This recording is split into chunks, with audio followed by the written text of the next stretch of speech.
Welcome to TED. Thank you very much. The first TED has been great. Have you met anyone interesting?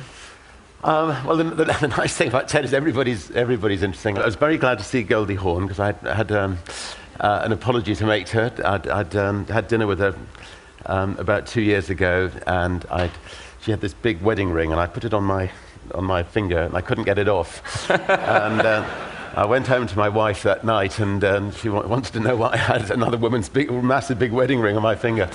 And anyway, the next morning we had to go along to the jeweler and get it cut off. So, apologies to Goldie. That's pretty good. So we're going to put up some slides with some of your companies here. You started one or two in your time. So, Virgin Atlantic, Virgin Records. I guess it all started with a magazine called Student, and then yes, all these other ones as well. I mean, how do you do this? I read all these sort of TED instructions. You must not talk about your own business and this. And now he asked me, so I suppose you're not going to be able to kick me off the stage since you asked the question. So, it depends what the answer is. But no, I think I learned early on that if you can run one company, you can really run any companies. I mean, companies all about finding the right people and inspiring those people, drawing out the best in people, and I just love learning, and I'm incredibly inquisitive, and I love taking on the status quo and trying to turn it upside down. So I've seen life as one long learning process, and if I see if I fly on somebody else's airline and find the experience is not a pleasant one, which it wasn't 21 years ago, then I'll think, well, maybe I can create the kind of airline that I'd like to fly on, and so got one sort of second-hand 747 from Boeing and gave it a go. Well, that was a bizarre thing because you made this move that a lot of people advised you was crazy, and in fact. In a way, it almost took down your empire at one point. I had a conversation with one of the investment bankers who at the time when you basically sold your Virgin Records and invested heavily in Virgin Atlantic, and his view was that you were trading the world's 4th biggest record company for the 25th biggest airline, and that you were out of your mind. Why did you do that? Well, I think that there's a very thin dividing line between success and failure, and I think if you start a business without financial backing, you're likely to go the wrong side of that dividing line. We were being attacked by British Airways. They were trying to put our airline out of business, and they launched what's become known as the Dirty Tricks campaign. And I realised that the whole empire was likely to come crashing down unless I chipped in a chip, and in order to protect the jobs of the people who work for the airline and protect the jobs of the people who work for the record company, I had to sell the family jewelry to protect the airline. And post Napster, you're looking like a bit of a genius actually for that as well. Yeah, as it turns out, it proved to be the right move, but it was sad at the time, but we moved on.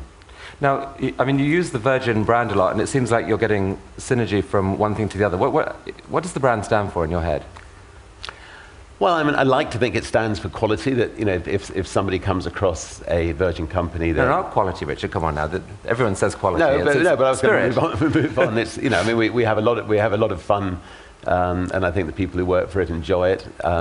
We as I say, we go in and shake up other industries, and I think we do it differently, and I think that industries are not quite the same as a result of Virgin taking them on. There are a few launches you've done where the brand maybe hasn't worked quite as well. I mean, Virgin Brides. What happened there? We couldn't find any customers.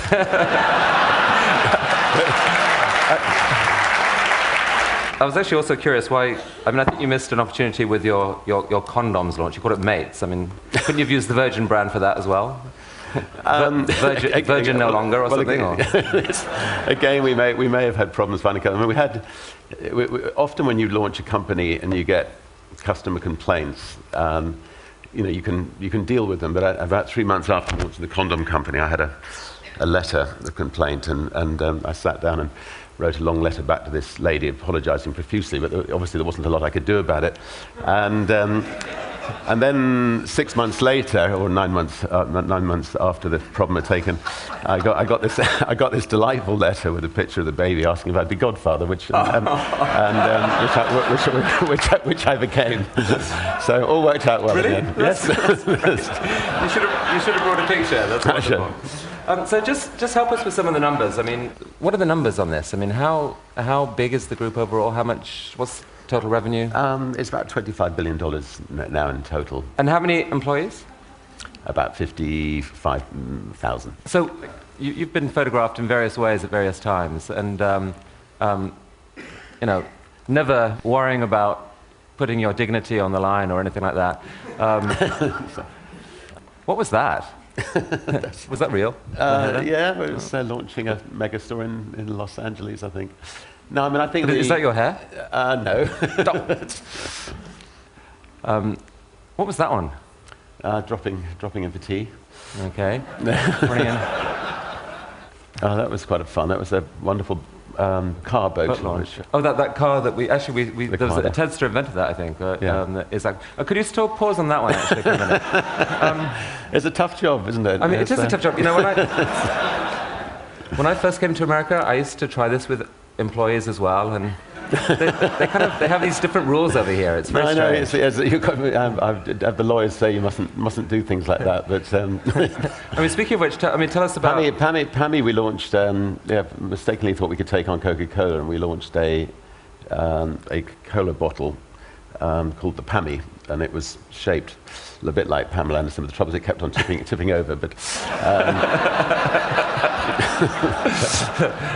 Designed by Philippe Starck, perhaps? Of course. So we'll just run a couple more pictures here. Virgin Bride, very nice. Okay, so stop there. This was, you had some award, I think. That was, 25 years earlier, we'd launched the Sex Pistols, God Save the Queen, and I'd certainly never expected that 25 years later that she would actually knight us, but somehow she must have had a forgetful memory, I think. Well, God saved her, and you got your just reward, and that's. I mean, do you like to be called Sir Richard, or how?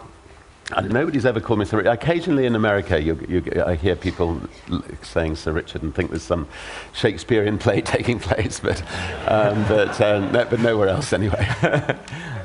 Okay. So I mean, can you use your knighthood for anything, or is it's just? No, I suppose if you're having problems getting a booking at a restaurant or something, that might be worth using it. No, it's not Richard Branson; it's Sir Richard Branson. I'll get the secretary to use it. Okay, so let's look at the space thing. I think we've got a video that shows what you're up to, and Virgin Galactic you're calling it, yes?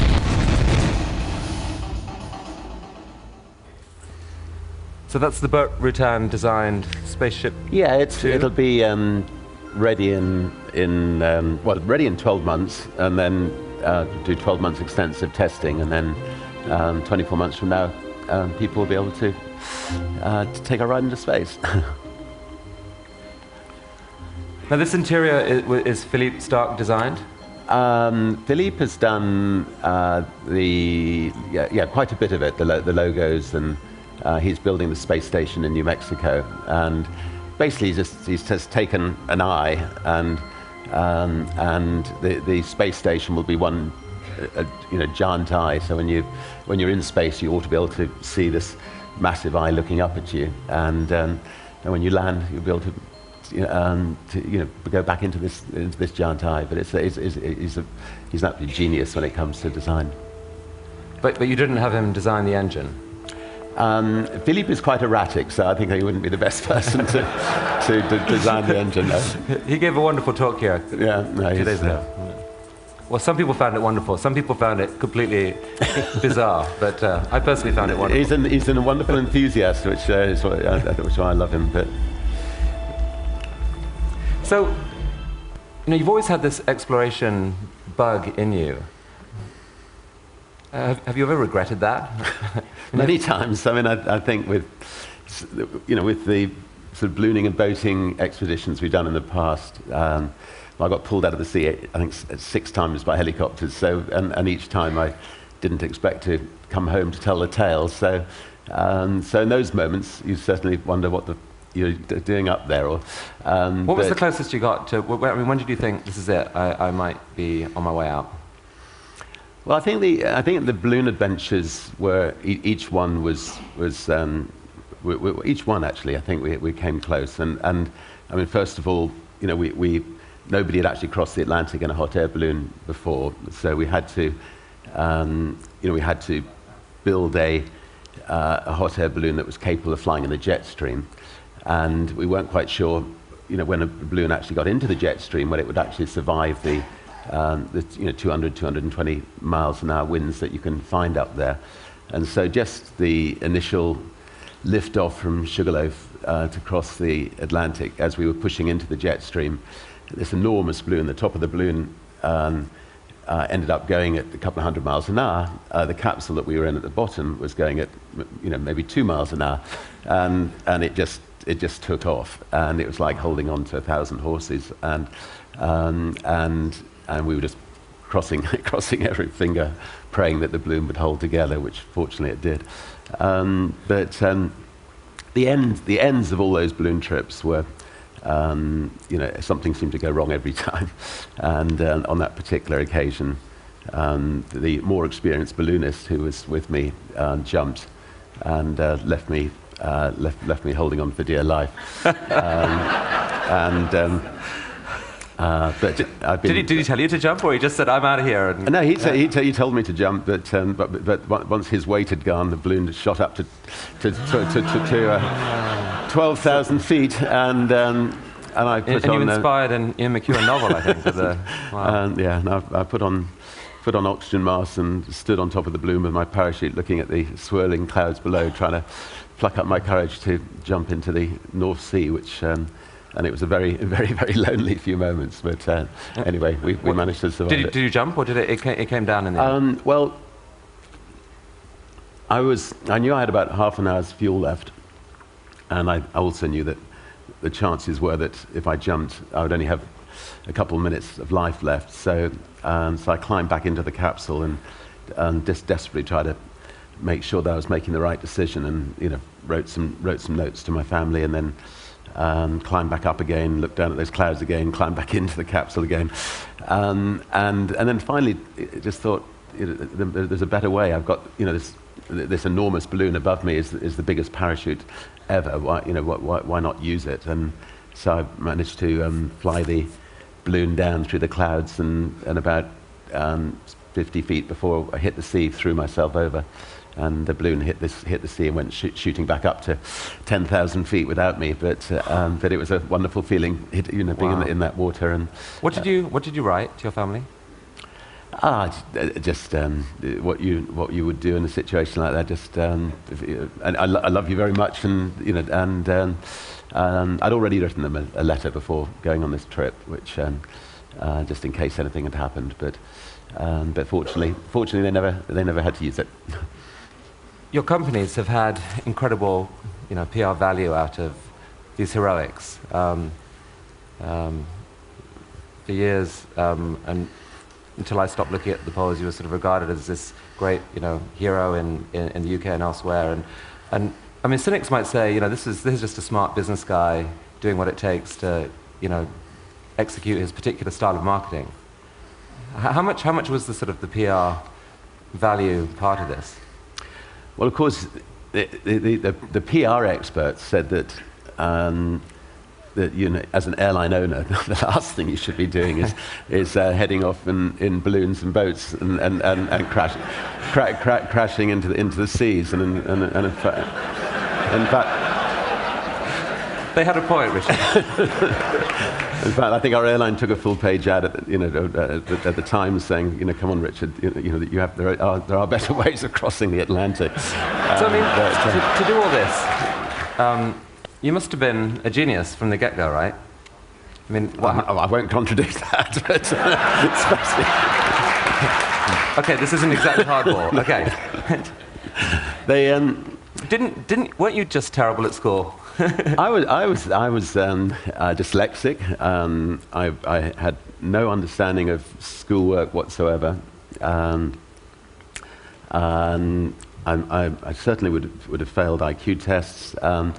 And you know, it's one of the reasons I left school when I was 15 years old. And if I'm not interested in something, you know,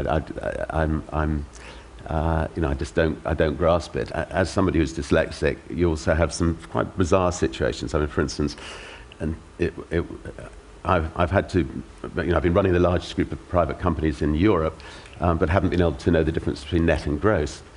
And so the board meetings have been fascinating. And so, you know, is that good news or bad news? And generally people would say, oh, well, that's bad news. but just to clarify, the $25 billion is gross, right? That's gross. Right. Well, I hope it's net, actually, having fun. I've got it right. No, trust me, it's gross. No, when so when I turned 50, somebody took me outside the boardroom and said, "Look, Richard, just, you know, let me draw on a diagram. Here's a net in the sea, and the fish have been pulled from the sea into this net, and that's the profits you've got left over in this little net, and everything else is I finally worked it all out." So.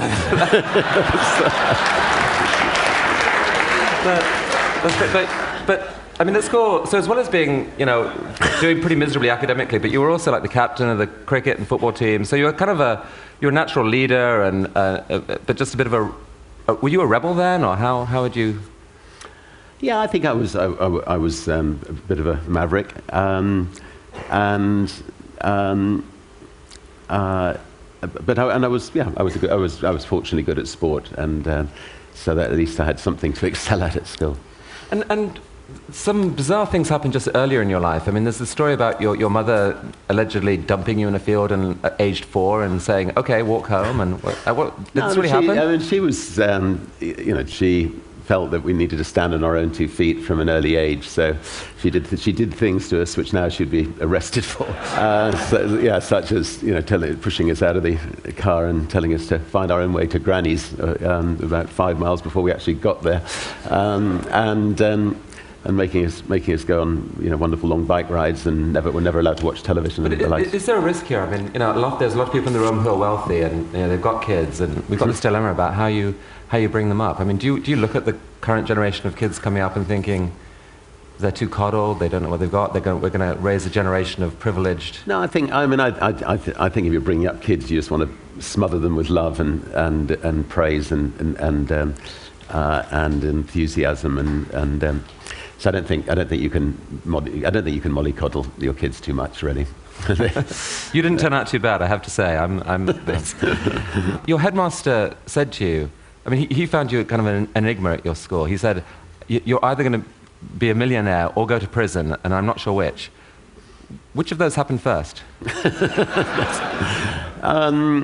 Well, I've done both. I think I went to prison first. I was actually prosecuted under 2 quite ancient acts in the UK. I was prosecuted under the 1889 Venereal Diseases Act and the 1916 Indecent Advertisement Act. On the first occasion for mentioning the word venereal disease in public, which we had a centre where we would help young people who had problems, and one of the problems young people have is venereal disease. So, and there's an ancient law that says you can't actually mention the word venereal disease or print it in public. So the police knocked on the door and told us they were going to arrest us if we carried on mentioning the word venereal disease. We changed it to social diseases, and people came along with acne and spots, but nobody came with VD anymore. So we put it back to VD and promptly got arrested. And then subsequently, never mind the bollocks, here's the Sex Pistols, the word bollocks. The police decided was a rude word, and so we were arrested for using the word bollocks on the Sex Pistols album. And John Mortimer, the playwright, defended us, and he asked if I could find a linguistics expert to come up with a different definition of the word bollocks. And so I rang up Nottingham University, asked to talk to the professor of linguistics, and he said, look, you know, bollocks is not a is nothing to do with bulls whatsoever. It's actually a nickname given to priests in the 18th century. And he went, furthermore, I'm a priest myself. And so I said, well, would you mind coming to the court? And he said he'd be delighted. And I said, he said, would you like me to wear my dog collar? And I said, yes, definitely, please. That's great. So our key witness was argued that it was actually, never mind the priest, he has the Sex Pistols. And the judge reluctantly found us not guilty. So. That is outrageous. So here, seriously, is there a dark side? I mean, a lot of people would say there's no way that someone could put together this incredible collection of businesses without knifing a few people in the back, doing some ugly things. You've been accused of being ruthless. There was a nasty biography written about you by someone. Is any of it true? Is there an element of truth in it? I don't actually think that the stereotype of a business person treading all over people to get to the top, generally speaking, works. I think if you treat people well, people will come back and come back for more. And I think all you have in life is your reputation, and it's a very small world. And I actually think that the best way of becoming a successful business leader is dealing with people, fairly and well, and like to think that's how we run Virgin. And what about the people who love you and who see you keep getting caught up in these new projects? I mean, it almost feels like you're addicted to launching new stuff. You get excited by an idea and kapow. I mean, do you think about life balance? How do your family feel about each time you step into something big and new? I also believe that being a father is incredibly important. So, from the time the kids were very young, when they go on holiday, I go on holiday with them, and so we spend a very good sort of 3 months away together. Yes, I'll be in touch. We're very lucky. We have this tiny little island in the Caribbean, and we can, so I can take them there, and we can bring friends, and we can play together. But I can also, keep in touch with what's going on. You've started talking in recent years about this term capitalist philanthropy. What is that? Capitalism has been proven to be a system that works. The alternative, communism, has not worked. But the problem with capitalism is extreme wealth ends up in the hands of a few people, and therefore extreme responsibility, I think, goes with that wealth. And I think it's important that the individuals who are in that fortunate position do not end up competing for bigger and bigger boats and bigger cars, but you use that money to either create new jobs or to tackle issues around the world. And what are the issues that you worry about most, care most about, want to turn your resources toward? Well, there's a lot of issues. Global warming certainly is a massive threat to mankind, and we are putting a lot of time and energy into trying to come up with alternative fuels, and B, we just launched this prize, which is which is really a prize in case we don't get an answer in alternative fuels, in case we don't actually manage to get the carbon emissions cut down quickly, and in case we go through the tipping point, we need to try to encourage people to come up with a way of extracting carbon out of the Earth's atmosphere. And we just, there weren't really people working on that before, so we wanted people to try to, all the best brains in the world, to start thinking about that, and also to try to extract the, methane out of the Earth's atmosphere as well. And actually, we've had about 15,000 people, fill in the forms saying they want to give it a go, and so we only need one, so we're hopeful. And you're also working in Africa on a couple of projects?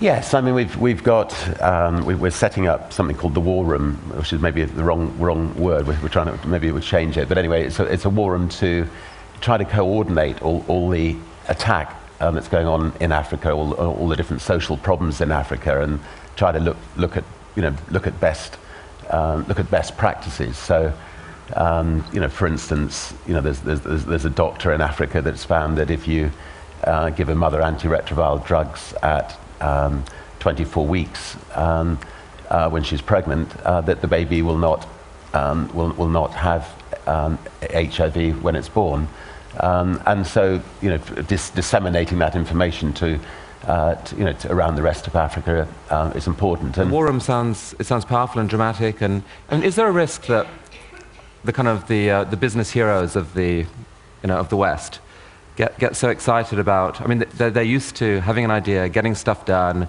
and they believe profoundly in their ability to make a difference in the world. Is there a risk that we go to places like Africa and say, we've got to fix this problem, we can do it, I've got all these billions of dollars, here's the big idea, and kind of take a much more complex situation and actually end up making a mess of it? Do you worry about that? Well, first of all, I mean, on this particular situation, we're actually, we're working with the government on it. I mean, Thabo Mbeki's had his problems with accepting HIV and AIDS are related, but this is a way, I think, of him tackling this problem, and instead of the world criticizing him, it's a way of working with him, with his government. It's important that if people do go to Africa and do try to help, they don't just go in there and then leave after a few years. It's got to be consistent. But I think business leaders can bring their entrepreneurial know-how and help governments approach things slightly differently. I mean, for instance, we're setting up clinics in Africa where we're going to be giving free antiretroviral drugs, free TB treatment, and free malaria treatment. But we're also trying to make them self-sustaining clinics so that people pay for some other aspects. I mean, a lot of cynics say about someone like yourself or Bill Gates or whatever that this is really it's almost driven by some sort of desire, again, for the right image, for guilt avoidance, and not like a real philanthropic instinct. I mean, what would you say to them? Well, I think that people do things for a whole variety of different reasons, and I think that when I'm on my deathbed, I will want to feel that I've made a difference to other people's lives, and that may be a selfish thing to think, but it's the way I've been brought up. I think if I'm in a position to radically change other people's lives for the better, I should do so. How old are you? I'm 56. I mean, the psychologist Erik Erikson says that, as I understand it, I'm a total amateur, but that during 30s, 40s, people are driven by this desire to grow, and that's where they get their fulfillment. 50s, 60s, that the mode of operation shifts more to the quest for wisdom and the search for legacy. I mean, it seems like you're still a little bit in the growth phase. You're still doing these incredible new plans. How much do you think about legacy, and what would you like your legacy to be? I don't think I think too much about legacy. I mean, I'd like to, my grandmother lived to 101, so hopefully I've got another 30 or 40 years to go. No, I just want to, live life to its full. If I can make a difference, I hope to be able to make a difference. And I think one of the positive things at the moment is, you've got Sergey and Larry from Google, for instance, who are good friends, and thank God you've got two people who genuinely care about the world, and with that kind of wealth, if they had that kind of wealth and they didn't care about the world, it'd be very worrying, and they're going to make a hell of a difference to the world, and I think it's important that people in that kind of position do make a difference. Well, Richard, when I was starting up in business, I knew nothing about it, and I also was I thought that business people were supposed to just be ruthless, and that was the only way you could have a chance of succeeding. And you actually did inspire me. I looked at you, I thought, well, he's made it, maybe there is a different way. So I'd like to thank you for that inspiration and for coming to TED today. Thank you so much. Great. Thank you. That's fantastic. Well, look at that. Thank you.